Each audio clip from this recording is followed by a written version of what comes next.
Many years ago, in the mid-90s, I had a young man that was working with me, and he ended up with AIDS. And in those days, it was shameful and sinful to say anything. And his name was Tony Cantor. I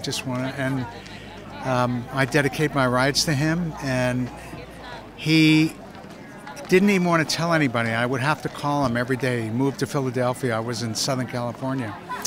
And it was so sad that here's a man that was dying, and he couldn't talk to people and reach out to people to help him. And I dedicate this ride to Tony every year. So God bless you, Tony.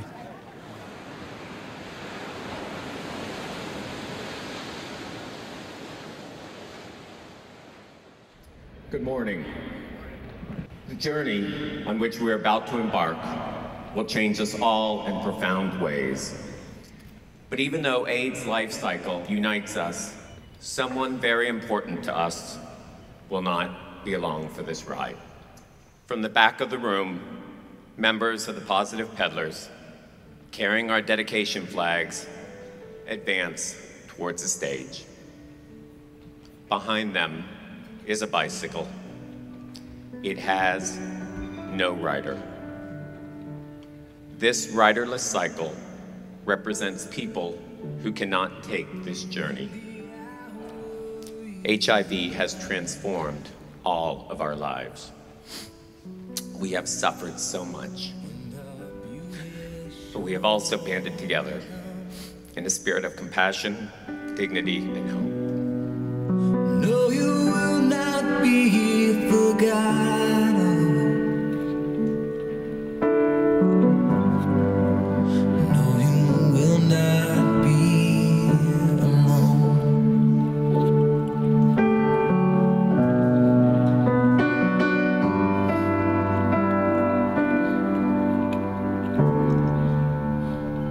Thank you.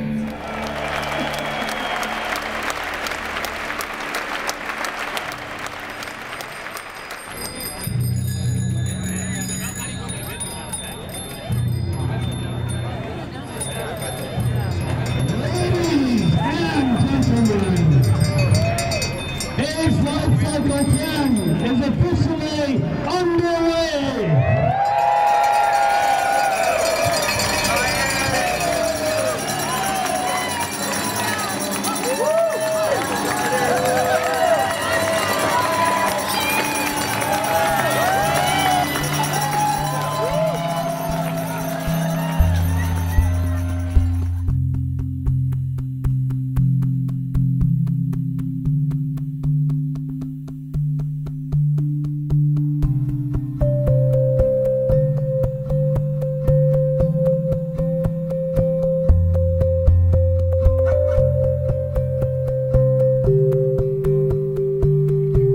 It's really hard to describe this event for people who don't know about it.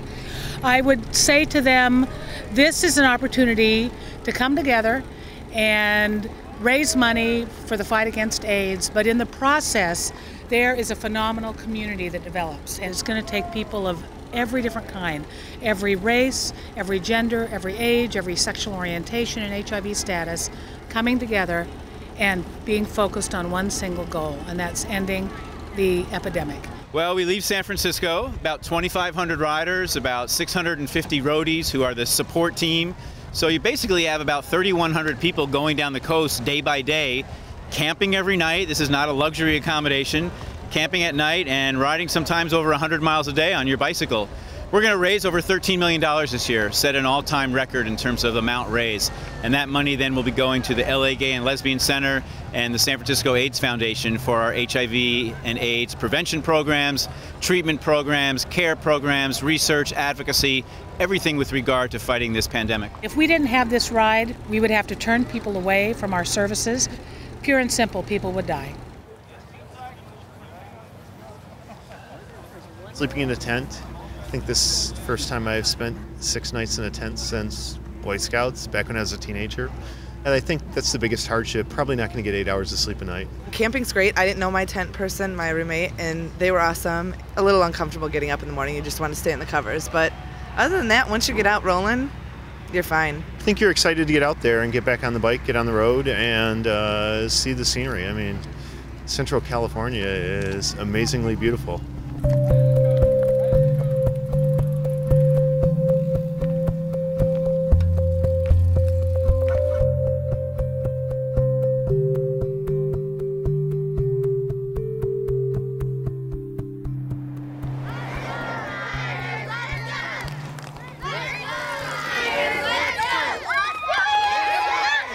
As we come down the coast of California, we are one giant billboard reminding people that HIV and AIDS is still here and that it's an issue that has to be dealt with. Some of the towns that we go through, there may not be any AIDS service organization. In some of those towns, they're very small, they're very poor.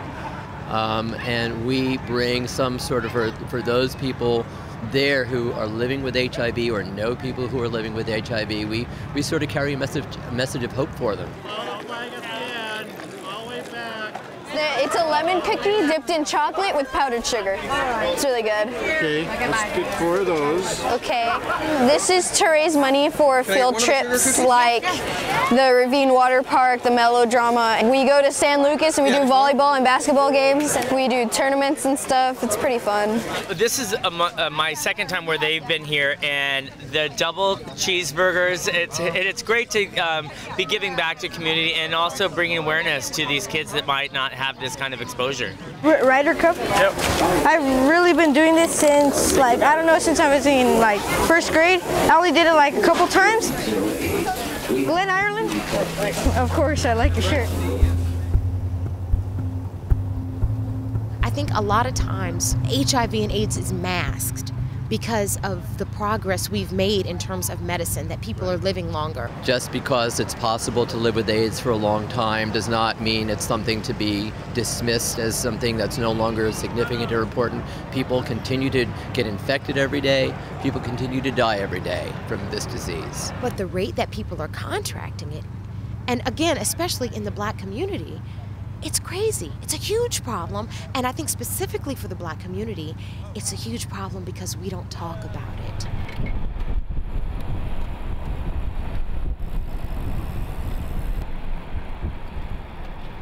Woo! Nice job. Why don't we do what? Can we be the photographer? My name's Chuck, and this is my 5th consecutive year doing ALC. I'm a 20-year HIV plus survivor. I got my bike and my HIV tattoo. I've been positive 20 years. I feel very, very, very lucky to be healthy. And I'm riding for, my friends who can't. The drugs and all the services that are available now have kept me healthy. And people think it's all about, nobody else getting HIV, but there's 1 million of us in this country who have HIV. And the money that was raised helps people like me continue to stay healthy.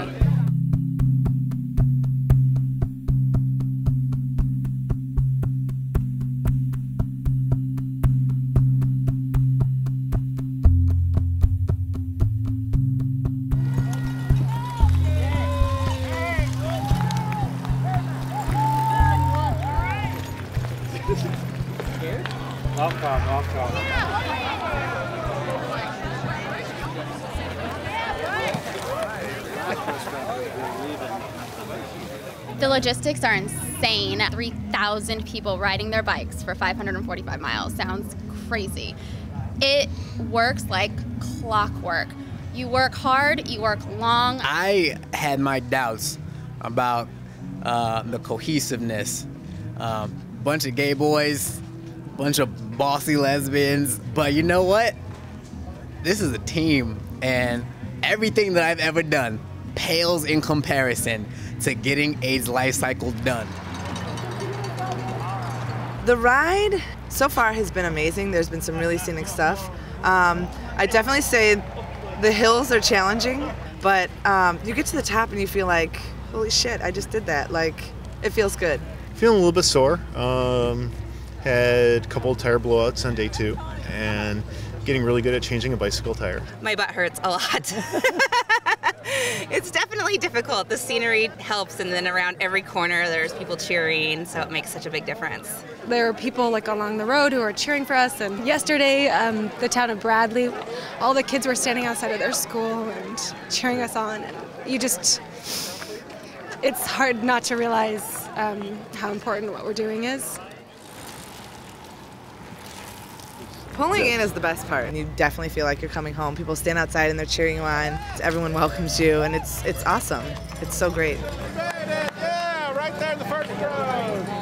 Everyone's so friendly. This side of Piglet, please, ma'am. If you need help, people help you. They say hi. They ask you where you're from. It's like we all know each other. Do left side away to the poo. You're fine now. There you go. We eat together, we shower together, we sleep together. We spend all of our time together, and it really becomes a community, this traveling community going down the coast. People are very unified because you see what we're doing. You know, it's not staying in a Marriott. You're not getting the best food, but at the same time, you know, we're all in the same boat. You really feel like part of this amazing group of people. Everybody told me that, and I was like, okay, yeah. But it's incredible.